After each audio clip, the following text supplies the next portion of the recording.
and it's very irreverent. You know, I mean, all the statues in Dublin have a nickname.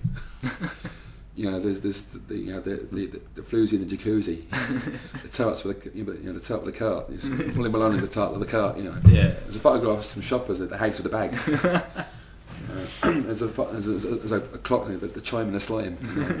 You know? And it's kind of like very irreverent humour, and that is an influence as well. And in terms of bands, I mean, you know, I mean, again, I love the dub reggae thing. We do a cover version of White Man Harris's Palace Clash because it was written as a folk song. Yeah. So he wrote it, and therefore it lends itself well to us doing it. I listen to XFM. You know, I download stuff from iTunes. If something XFM I like, well, I download it, and I like that now that you can do that. You don't have to buy a whole album. Yeah, you can download. Yeah, you get your track you like, you can do it, and it's like I like all sorts of shit. You know, I've got a very eclectic taste in that respect. But in terms of next, I mean, I suppose there's obviously things. I mean, we play with Stiff Little Fingers a lot. They're obviously an influence too. Just loads of stuff. I mean, I don't know. I mean, it's just anything that I like the sound of. I mean, I love Massive Attack as well and that kind of thing, you know. And the way we play Back Home in Derry is like Massive Attack playing it, you know. It's got a Massive Attack bass line. What it was, we were playing a residency in an Irish bar. Was it an Irish bar? No, it was an English bar in Nice, in France. Yeah. And they booked us for some reason. And what it was, every night after we finished playing, Safe from Harm, from Massive Attack came on straight after we finished playing every night. Yeah. It's got an amazing fucking rolling bass line. And that's the bass line underneath Back Home in Derry that we do. Awesome. And we've got a track called Fistful of Shamrock on His Mud in Your Eye. And I wrote that, well, it was the Afro-Celt sound system were playing at the Flower in Finsbury Park. I didn't even know what track they were playing. It was some track anyway. But it's an amazing beat going on. Yeah. And I always carry some recording yoke around me. I've got an MP3 recorder just now, or a Walkman or whatever. Yeah. And it's incredible. It's called lilting, technically, but we call it diddly-eyeing. It's a legitimate form of music in Irish music. It's in the Fleadh Cheoil and the Heron, the Old Ireland Fleadh, the music championships. You can actually be the All Ireland champion at lilting. It's called mouth music. But that's diddly-eye, you know. I mean, people who aren't Irish don't get it. They think it's crap or whatever, or quaint or whatever. But it's a real form of music because at one point the English banned all the Irish instruments, you know, and the traditional dress and everything. And so when people don't have instruments, they diddly-eye.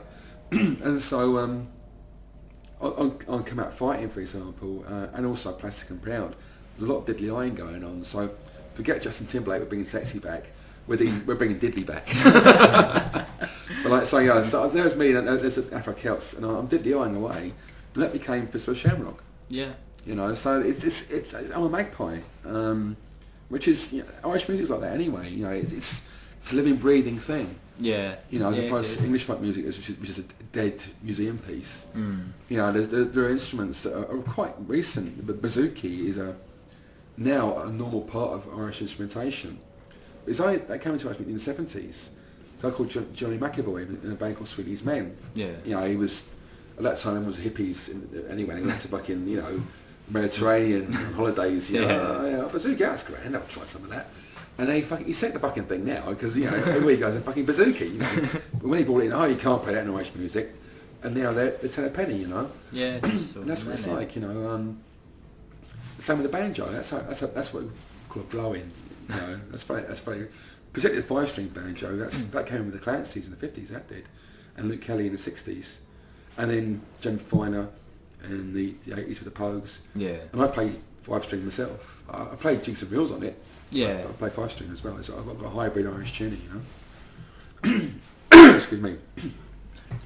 Talking too much. You're fucking dry, man. You have a pint. I might go and get one in a sec, yeah. So anything and everything, basically. Yeah. You know, But yeah, it's the other thing is that what I forgot is there's something I used to play in a couple of sort of punk indie bands, and we're part of a scene that included bands like Magazine 4, The Census Stings, Yeah. Cartoon, Simple Sex Machine, Snuff, people like them, and so that's a big influence as well. That sort of pop punk kind of sensibility in songwriting, and there's a magazine called Rock and Reel, and Sean McGee that runs that. He spotted that. Yeah. You know, he said my songs are very different from the other songs because of that. Oh, cool. You know, Yeah. they're sort of like they actually are like, although in the day folk music was the original pop music. You know, it's what, Yeah. you know, It was. and so Irish music was folk music, so it was pop music, and they're pop songs, Yeah. whether they're sad or not. You know what I mean? And all I'm doing is carrying that on, but obviously I don't do it consciously. I just write what I write. Yeah. But that sensibility, you know, and again with those bands, there were actually messages in those songs. And all those bands had messages in their songs, but they were like sort of pop punk songs. But before what's now called pop punk, do you know what I mean? Yeah, They weren't like crap pop punk. There was sort of. But Gavin from Neckwood once, we had an argument about what's punk rock, right? Because he was younger than me, so to him, punk rock is Discharge. Yeah. Whereas to me, it was Sex Pistols and The Clash. You know, it's fucking crap, it's fucking pop songs with distortion. And if that's what my punk is, fine, I'll have that. Yeah. Pop songs with distortion, yeah, I'll go for that one. Yeah.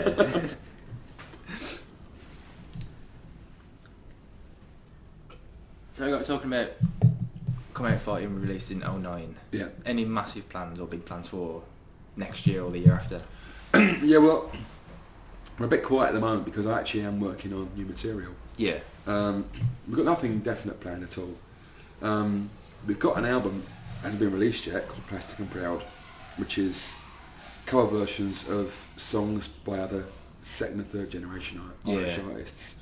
It's a pet project of mine, it's something I've always wanted to do, and I got the chance to do it. Largely thanks to Marianne Gray, our ex-fiddle player, because she bankrolled that fucking thing. And she's an absolute fucking star. She's an incredible player as well. She's probably the best musician I've ever played with. She's incredible. She's a really good fiddle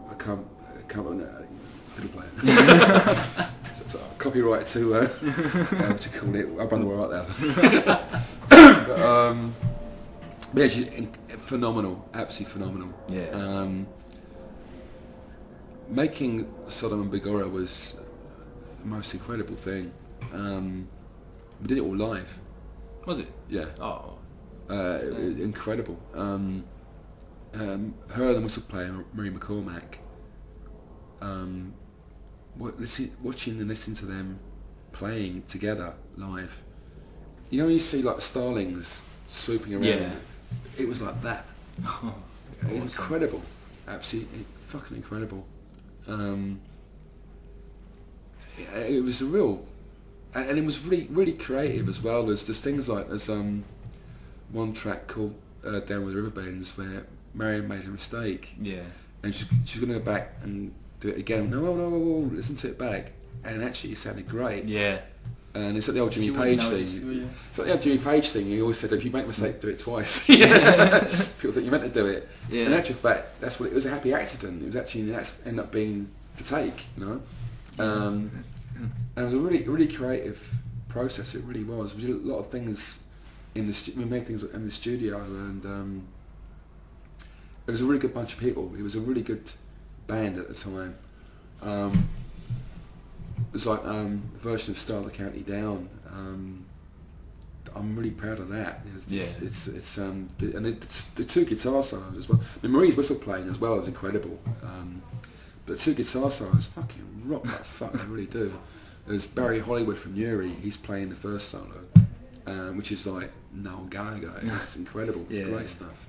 And I'm playing the second one, and it's like it's a proper Celtic rock guitar solo. Yeah. There's a bit of Irish music in there and everything. You know, it's really original. I'm really proud of that. And there's obviously you've got Psycho Kelly on there, you know, and there's just so much. The Explorers on there, Blood in the Streets, you know, Queen of Blood in the Streets. Which I mean, again, we get asked to play that a lot. Yeah.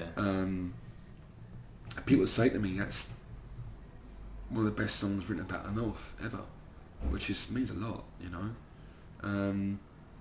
It's weird. I was kind of trying to go off this girl from Portadown a few times, you know, and yeah, Portadown, obviously a lot of shit went on down there, basically, you know. And in fact, Blood in the Street is about that. You know, Robert Hamill, and everybody else on that.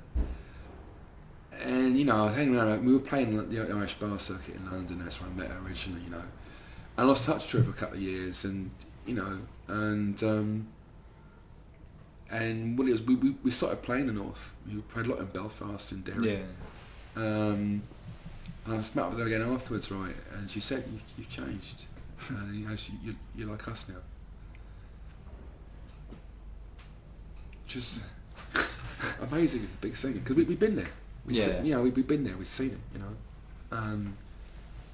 and that's a really big thing. You know, so that was incredible. You know, but with and then with Plastic and Proud, that's it's a really good thing. You know, it's cover versions of songs from everyone from Johnny Cash through to Libertines. Yeah. Yeah, and we've done something which I don't know if I'll get away with. Both Paul McCartney and John Lennon wrote songs about Bloody Sunday. Yeah. You know, everyone knows about Paul McCartney playing "Give Ireland Back to the Irish," which got banned, got number one, got banned. Which again, it's incredible to think that Fabwaki Macca, Thumbs Aloft, wrote "Give Ireland Back to the Irish." You know, it's a big thing to do, really, because you know these days he is, to use Bill Hicks's phrase, he's definitely sucked Satan's cock. You know,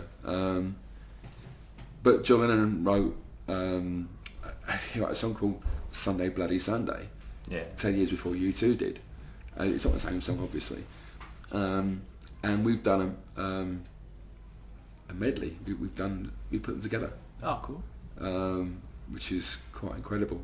And Stephen, our pipe player, he plays Elan pipes, and he wouldn't play Highland pipes because the Murphys and the Mackenzies have them. Yeah.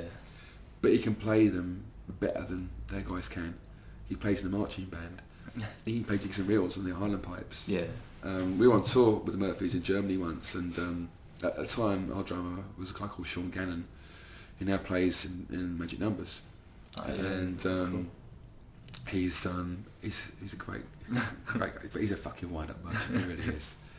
And he was being a git, because we get on really well with Scruffy. He's a lovely fellow, he really is, and he's a mate. But just Sean being Sean, we were backstage, and he goes, somehow he convinced Scruffy to let Stephen play his pipes. And Stephen, to be fair to Stephen, he didn't want to do it. He didn't want to do it. Yeah. And of course, Murphy's guy, he didn't know he could play. Oh yeah, go on, work away. And again, to be fair to Stephen, he wouldn't play him in the same room as him. He took him down the hall. Yeah. But it's so fucking loud, you can hear them anyway. And of course, he's playing jigs and reels. And, you know, most of these guys play what Stephen calls xylophone music. It's like, and Stephen's going, and the poor bastard, right, he's like, you know, kind of like, you know, all right. Mic, please. Yeah, we have. So your man's there, he's had his fucking hands on the moves, like, oh, fucking hell, Jesus, fucking Mary Joseph, like, yeah. Like, you know, so, all that's going on. But like, I've lost my train of thought there. I got a tangent, which I do. I haven't come back to where I was. It's like, 'cause loads of people tell me about Nick and that they always tell me one song, which is Every Day St Patrick's Day. Yeah. That's the only song they show me, and I'll show them different ones. They're like, what's that? So that must be, well, to them, your well-known song. That's cool. Was it released as a single? Or No, it wasn't actually. Wasn't it? Bizarrely enough, no. That's the only one they've heard of. That's pretty cool. Well, it's actually a true story. Yeah, I was reading the lyrics the other day, and it's about round London into. Yeah, what it was, we our whistle player for a long time was a girl called Marie McCormack. I still play in sessions with. She's fantastic. She's one of the best whistle players I ever heard. and it was the first time she played with us, and we played a corporate gig out at Heathrow somewhere, and they had a Irish theme night. Now these things are always a bit of a problem. Yeah. We played because it's what they usually organise people that aren't Irish, and it's what they think Irish means is usually way short of the mark. We played once in the RAC club in Pall Mall, and they asked us to wear a traditional Irish costume. What the fuck is that? You know, balaclava fucking helmets? Yeah, it's like I don't know what that is. Yeah. I mean, the English banned that in fucking 1700 something, do you know what I mean? So no one's worn it since then, so I haven't got a fucking clue what that is, you know what I mean? I mean, okay, there are kilts, but I mean, I don't know if they're... well, whatever. But I mean, you know, and plus we had a guy from Strabane in the band and from Tyrone anyway, so he had plenty of balaclava helmets to go around anyway. But like, we got mates from Derry. There's, we met a band from Derry on tour in the States, and they spent half the year in the States, half the year in Derry, and I was with them. I'm going on a complete tangent just for a change. We were in the States the week after 9/11. That was quite heavy shit, obviously. Yeah. But again, like I usually do, I stayed on an extra week after the band went back. I was driving down from Boston, went through Hartford in Connecticut, which is where the mates were. Yeah. Down to New Jersey where my girlfriend lives. Dropped the band back. I stopped in Hartford for a night to see my mates there, and a mate from Derry turned up, and he's got a French girlfriend, and he just wore their jacket, and it turned out it was a French army jacket as it goes. And this is like, you know, by this time 3 weeks after 9/11 kind of thing. Yeah. So everyone's still quite twitchy, and there were these jocks at the bar. Well, I don't mean Scottish people. If they were, I call them sweaties. But there are these jocks at the bar anyway, and they're giving the fucking, the evil eye kind of thing. I said to him, this is going to get silly and everything. Yeah. You know? So anyway, eventually this guy, hey, excuse me, sir, are you in the services? And he goes, what? Are you in the services? Are you in the army? I'm in an army, not your fucking army. We don't wear fucking uniforms either. He was, he had to, I saw his passport actually. He was actually quite worried about getting home. It was like Libya, all that sort of stuff going on. So anyway, the man was getting arsey, but luckily the rest of the band turned up, and they're all big lads, from Derry. What's your fucking problem? Fuck off. So he fucked off and everything. And we got pissed and we went to a diner. And we jumped in the van at a diner and put these on. Club fucking helmets. Walked to the diner wearing like active service unit. Oh, you Irish, you're so crazy. Imagine doing that here. Yeah, fucking mad show. So again, I've got like a complete fucking tangent, but there you go. What you have to do is write down at the start of the tangent where I am, and I'll come back to it. Otherwise, it goes exponentially out there somewhere. End up in Beirut or whatever.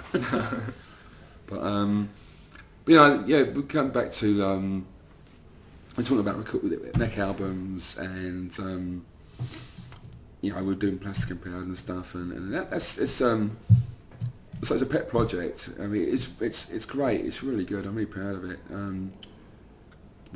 Johnny Cash is on there, and actually he doesn't really qualify because what it was, he thought he was Irish. He was told he was Irish, Irish and Cherokee, up until the last, 5 years of his life, I think it was, and he found, in actual fact, he wasn't Irish, he was Scottish. But he wrote a song called 40 Shades of Green about Ireland when he thought he was Irish. So we've done that. You get the Man in Black on board, even if he's a ringer.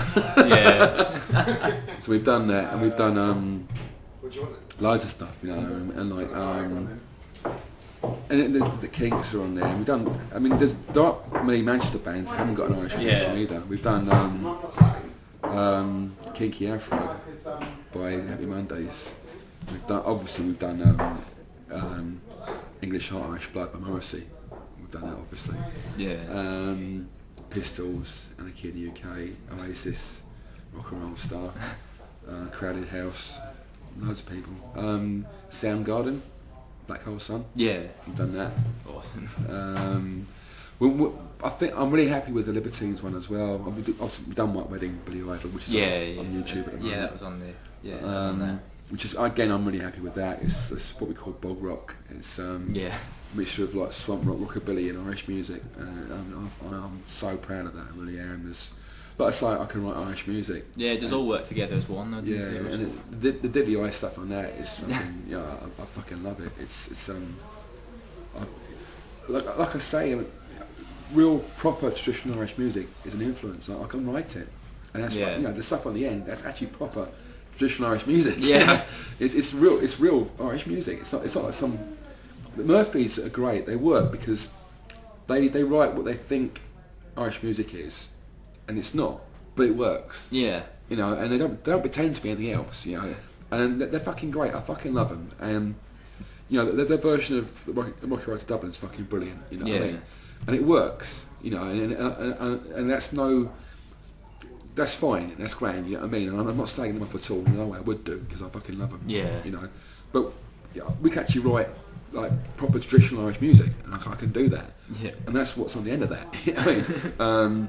And more besides, they've got a breakdown in the middle of Kinky Afro, and that's the same deal. Yeah. It's got the flute, Irish flute on it. It's got the fiddle, the banjo, tin whistle and stuff, and it's like you've got this mad thing going on. Yippee yippee yay yay! It's like the fucker today. Oh yeah, it's a fucker. Yeah. And you got this breakdown. It's got the barrel on the whole fucking thing, and it's like whoa. Yeah. We're transported to fucking Galway all of a sudden. It's amazing. There's that, and then Come Out Fighting was different again. But the thing was, with Come Out Fighting, what we did, we had there's some versions of stuff we did previously we weren't happy with, and we had Pat Collier, who was amazing. So we thought we could either we weren't happy with the recordings of them, or we played different live now. Yeah. So we thought we record some of them to do a better version of them, basically. And the album knocked a little bit for that, but to be honest, I don't regret that at all, because the stuff that was on Manual, for example, they were demos. Yeah. They were really cheap demos that we just put out on an album, really. So it's good to go back and revisit them, really. But the new stuff I'm working on now, it's going to be all original stuff. We've got ideas for doing covers of Irish standards. Yeah. I mean, there's loads of great songs out there. Oroja Vada Hawalia, there's like the Marrow, things like that. Yeah. Galaxy Mountain Boy. We play the Galaxy Mountain Boy live now with Nick. We've been playing it since last year now. Oh, cool. Yeah. Again, it's a necked up version of that. Yeah. It's a fantastic song. What it was, we were on tour in February last year, and I drive. I love driving. It's a pain in the arse, but it's actually quite. I actually enjoy driving different places. Yeah. Just to see the scenery and stuff. It's so different. And I have CDs when I'm driving. I had it on a CD, and I was going, "What the fuck's that? That's amazing!" It was a Galaxy Mountain Boy, Paddy Riley. Yeah, fair enough. And so we play that live now regularly. And I wrote a song when we're on that tour, in fact. Yeah. The drummer, Kieran Power, lent me a book about Dan Breen, who was an incredible person, who was almost like a James Bond character during the Anglo-Irish War. Yeah. And I wrote a song about him in a hotel in Stuttgart, and it's called Dan Breen. Oh, Surprisingly. yeah. I mean, we play that live as well. Cool. So we've got new stuff we're playing live already. Yeah. And I'm working on more new stuff at the moment. Yeah. Actually, I need to take a break. I'm a piss. So, Alright, yeah. You got a drink? Yeah, I'll go and get one. Cheers, now. I was just thinking a couple of things actually. There's with Plastic and Proud. One of the best tracks in that is a version of Can't Stand Me Now by Libertines we've done. Yeah. We studied it right down to like an Irish ballad. Oh, cool. And I'm singing a duet with Tink, a whistle player, Sarah Lou Barry, sorry. Just let me call her Tink. Her name is Sarah Lou Barry. But yeah, himself and Sarah Lou doing duet on that. It was really nice. We recorded it on Valentine's Day, so it was really sweet, you know. Yeah. And it's really, really cool. It's like this one bit. It's almost like Irish classical music, which is incredible. It's like I just, you know, it's incredible what you pull out of the bag when you need to, you know. Yeah. And then on Come Out Fighting, there's obviously a track about her called Tink, which is one of the best tracks on there as it goes. But doing that was with Pat Collier. You know, he brings a whole different level to the whole thing. You know, he's worked with everybody as a producer, and that's why we did some we did some stuff, so we knew we could get a better version of them with him, and he has. He's able to bring up the guitars so it's more punky. Yeah. But at the same time, you still hear all the train instruments. You know what I mean? So it's really good. So there's that kind of aspect to that, and you know, I mean, there's some great tracks in that album as well. You know, it's a really good sounding album. You know, we're disappointed with. I think with the label were great. We went through a lot of difficulties recording the album. It's like you know, Sarah Lou's parents, a dad died on the first day of recording the album. So it's very difficult, you know. Yeah. And there's she played one of the tracks on the album at his funeral and everything. There's a track called I'll Still Be Below You, which is also about her as it goes. Yeah. At his funeral, so that was, you know, quite a big thing, you know. But there's some really good tracks on the album. But like I say, the new stuff, we're working on a whole lot of new stuff at the moment. I've been up all night some nights going through my MP3 recorder because you get drunk home, drunk at the pub, or you wake up, you know, half asleep, and you just get the thing out.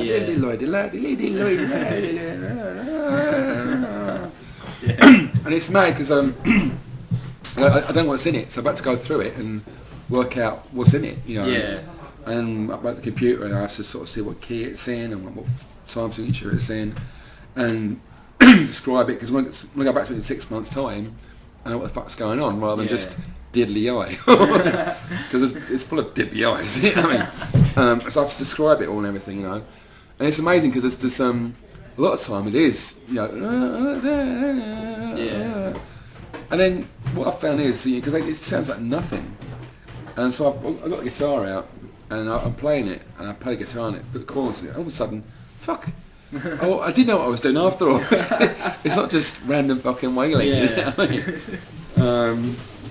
But yeah, I've got, you know, we played Punk and Disorderly in Berlin last year, and there's one of me in Berlin at 3:30 in the morning, you know, just wandering around the streets of Berlin going, what the fuck is that? You put guitar chords on it, it's like, fucking hell. Yeah. It is something, you know.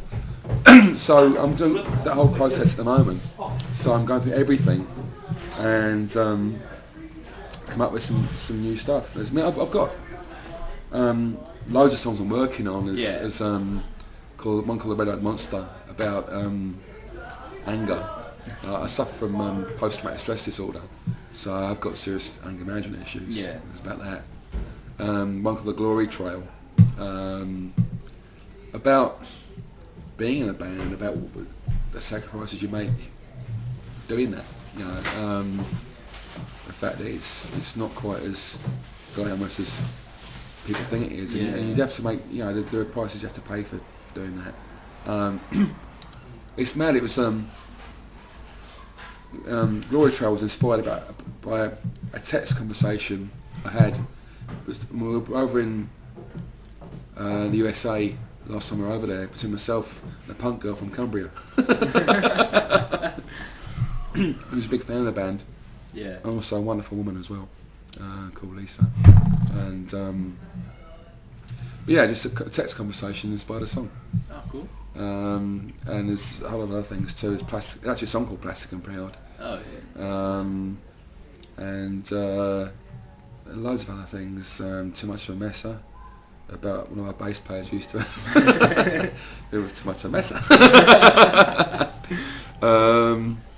You know, there's a whole range of stuff. But yeah, I'm just working on, new material. The thing is, there's a mountain of stuff to work on. Yeah. Loads of stuff, and whatever we do has got to be right. It's got to be good. Yeah. Because I mean, you know, although we're not as big as the Murphys and the Mollys, that's who we get compared to. Yeah. You know, and that's fair enough, obviously. You know, but that's the benchmark, and yeah, obviously when we play live, it's the same thing as well. You know, and obviously then the Pogues as well, obviously too. You know? Yeah. The Pogue. But what I'll do, get the guitar out, give you a quick kind of like preview or something. So we've been playing Galaxy Mountain Boy live regularly. Yeah. Playing sessions as well.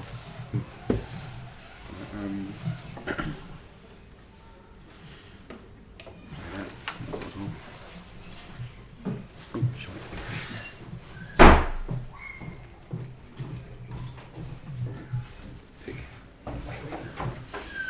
But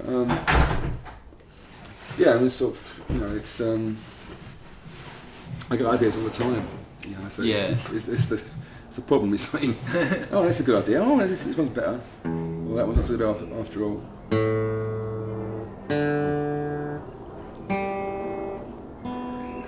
My idea for a song the other day, because obviously, you know, we've nailed our anti-racist colours to the mast quite clearly. Yeah. Because we had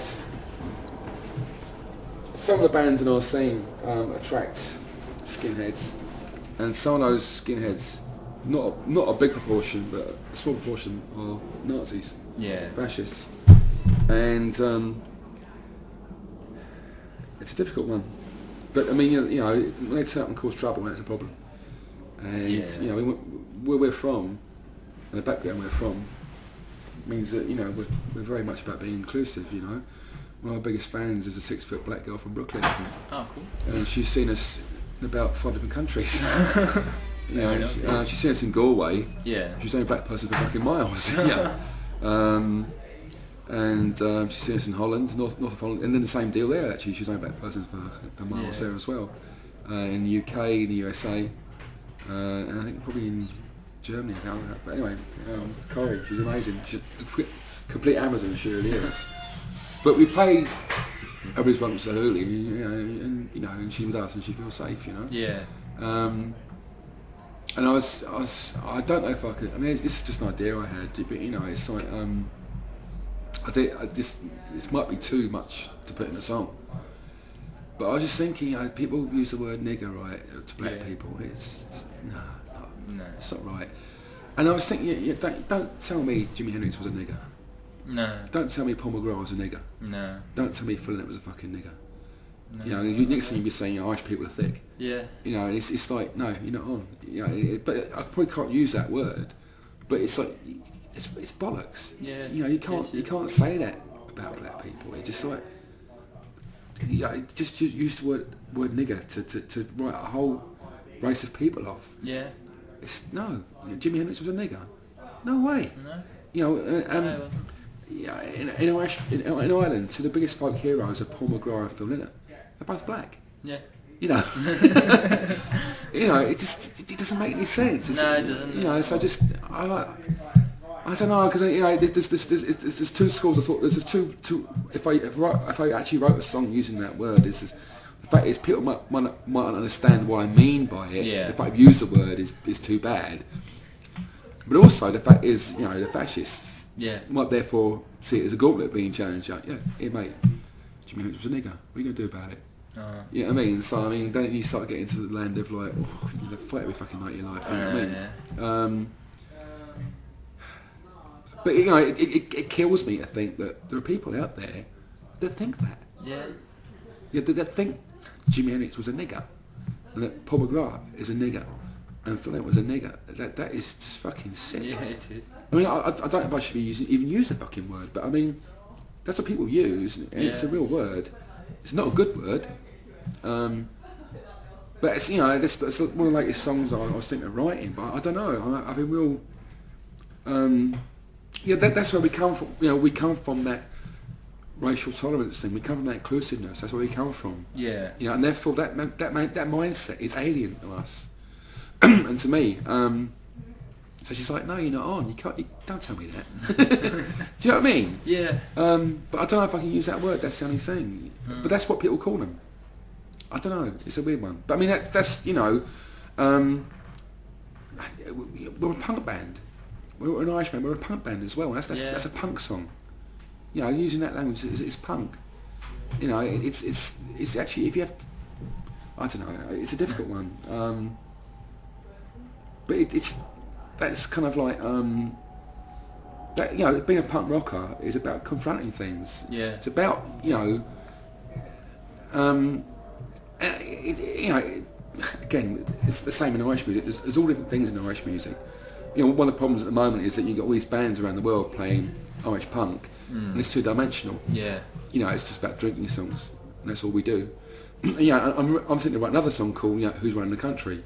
Because if all Irish people are drunk all the time, who's working the banks? Yeah, it's true. Who's driving the buses? You know, this is the man who wrote Every Day St Patrick's Day, bear in mind. But you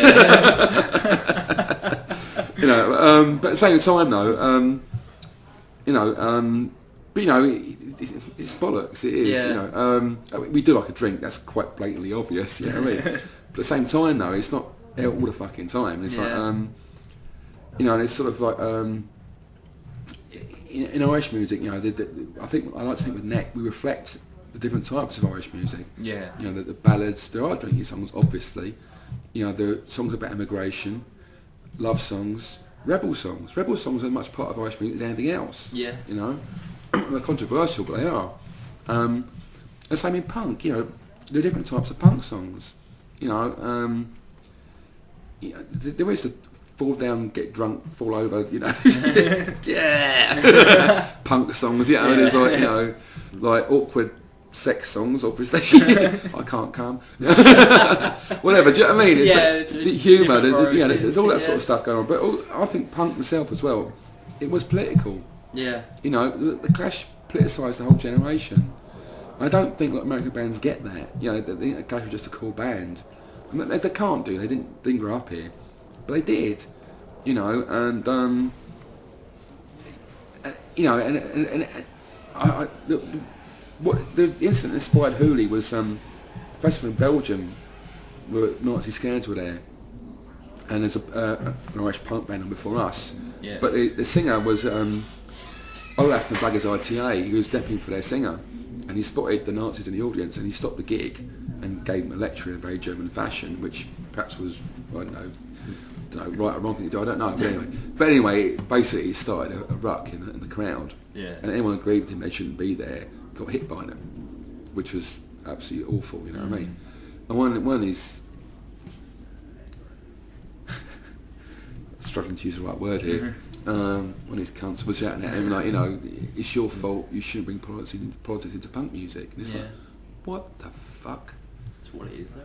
Yeah, well, this is it. And I was so enraged. Because I saw the Clash No Riot tour, yeah, I knew Strummer wouldn't have stood for that.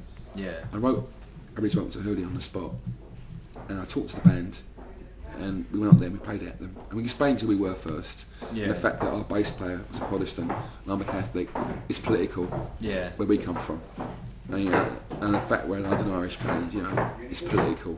You know, the fact that we got stopped coming back from rehearsal once by the police and guns put to our heads is political just with fucking Irish. You know? In the wrong place at the wrong fucking time. That's political, you know. And we're from the same place as a Clash, the Sex Pistols. It's political. You know? It always. And that's not all punk is, obviously. Quite obviously not. No. Yeah. But that's part of punk. Yeah. You know what I mean? And I think that, you know, and it did take on issues, and even in a provocative way. That was about being a punk, and I don't know. That's why I'm struggling with this song. You know, do I use the N word in the song? Is it going to be too much? Obviously, the biggest thing I don't want to offend black people. That's the biggest thing I don't want to do. Yeah. You know, and all right. Yeah, it's perfectly fine to use that word amongst themselves. The same way we call ourselves Paddy. Yeah. How's it going, Paddy? But someone else calls us Paddy. It's a different fucking thing. You know what I mean? Yeah. You know, so I understand it. I get that one entirely. So that's a big, you know, I have to think about that one very, very. Yeah. But I think there's going to be a lot more of a punk attitude thing on the next album. Plastic and Proud is a very punk song as well. Not, it's in the attitude, not so much as in like 1, 2, 3, 4, la la la la la la la la, oi.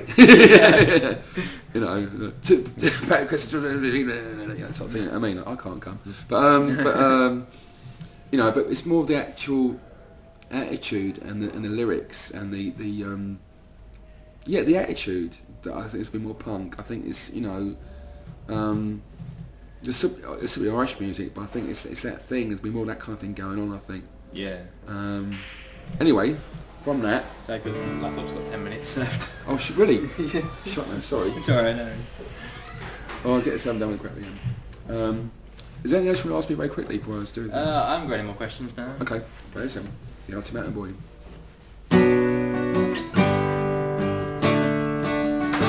I joined a flying column in 1916 in Parkwich on my own, Tipperary with and bring, arrested by free staters and sentenced for to die. Farewell to Tipperary, the gouty mountain boy. Woo! I joined a flying car in 1916. Because we shot Ireland, Tipperary, wet and green. Arrested by free staters and sentenced for to die. Farewell to Tipperary, said the gouty mountain boy. We went across the valleys and over the hilltops green, where we met with Dee Lacey, Sean Hogan and Dan Breen, Sean Moylan and his gallant man who kept the flag flying high. Farewell to Tipperary, said the gouty mountain boy. We trekked the Wicklow Mountains, we were rebels on the run. So hunting night and morning, we were outlaws but free men. We trekked the Dublin Mountains as the sun was rising high. Farewell to Tipperary, said the gouty mountain boy. Yeehaw!